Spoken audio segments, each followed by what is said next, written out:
earlier this year, we talked about point of view. Someone's point of view is the way he or she sees things happen. Characters have different points of view. And there's two ways we've learned that you can tell a story what kind of point of view there is. First person point of view and third person. First person means it's this person in the story. A character is telling the story. What are some clue words if we know if it's a first person story? Heather? I, Chase, me. Oh, Emma? My, we, us. Anything that talks like you. If you were telling a story, one of the characters is telling the story. Third person, a narrator is telling the story. Someone's just telling us the story, not a character in the story. So what are some clue words for third person? Sydney? It. Corbin? They. Chase? He. Heather? Her. Emma. Emsley? She. So she, he, they, them, their. Those are all third person point of view clue words. So I'm going to read you a fun story called Freddie the Frogcaster. Okay? Freddie the Frogcaster. I love this story. By Janice Dean. Okay, listen. Shh. Blue skies, puffy white clouds, sunshine with a light breeze. Perfect weather for lily pad hopping in the pond near Freddie's house. Freddie liked rainy days too, splashing in puddles, listening to the pitter-patter of rain. Snowy days were also fun. A day off from school to build snow frogs. The air so cold Freddie could see his own breath. Hot chocolate sitting in front of a toasty fire. All kinds of weather made Freddie happy. His mom says Freddie was born to be a frogcaster. She remembers the very day it became clear.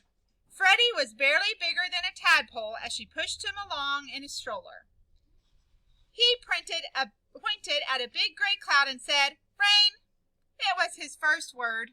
Mama Frog barely had time to push the stroller home before it started pouring. Freddie and his mom watched Sally Croaker, the chief frogcaster on the Frog News Network, every morning. Sally was the best meteorologist in town. Everyone relied on her forecasts to plan their weekends, trips, and events. So, what do you think? First person or third person? What do you think, Xavier? Third person. That's right. It's third person. The narrator is telling the story. So you might remember this from the first time we learned about point of view.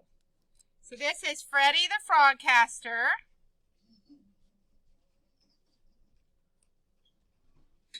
And we are saying this is third person. So circle third person. The narrator always tells the story in the third person. And what is some clues so far that you might see? Let me read this page again. He picked a big gray cloud and said, "Rain." It was his first word. Mama Frog barely had time to push the stroller home before it started pouring. Freddie and his mom watched Sally Croaker, the chief frogcaster on the Frog News Network, every morning. Sally was the best meteorologist in town. What'd you hear, Gracie?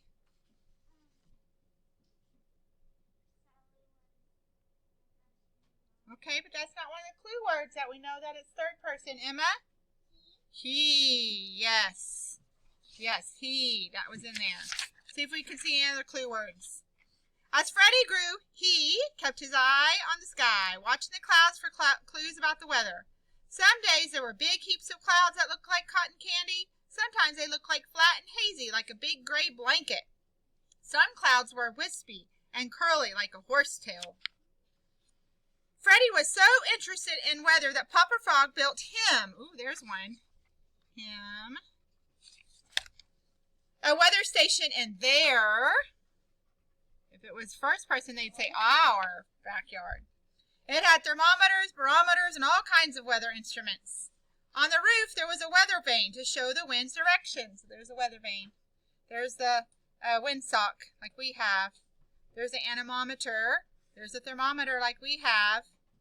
I don't see a rain gauge. There's the air pressure. I don't see a rain gauge, though.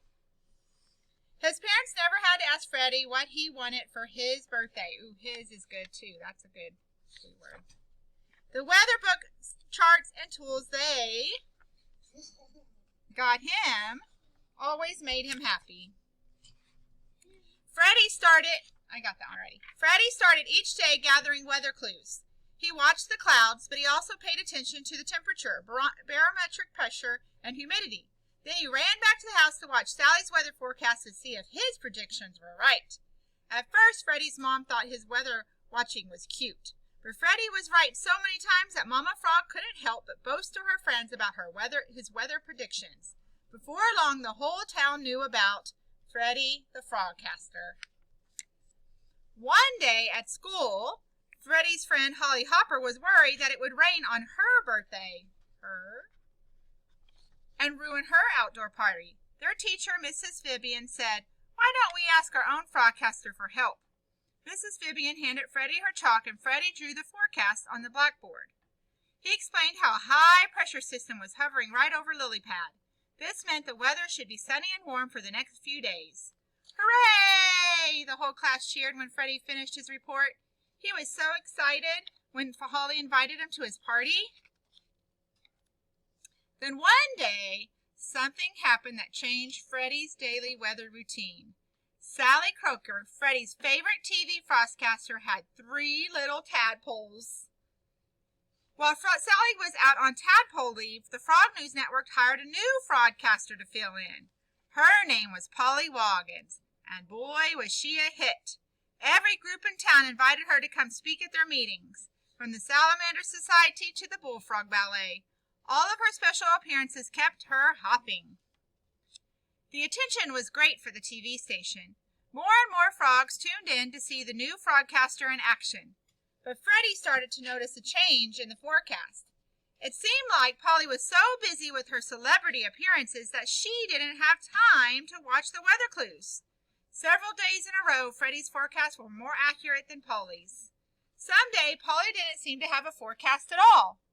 Mother Nature's being tricky today. It may be sunny or it may rain. Who knows? It may even snow. Be prepared.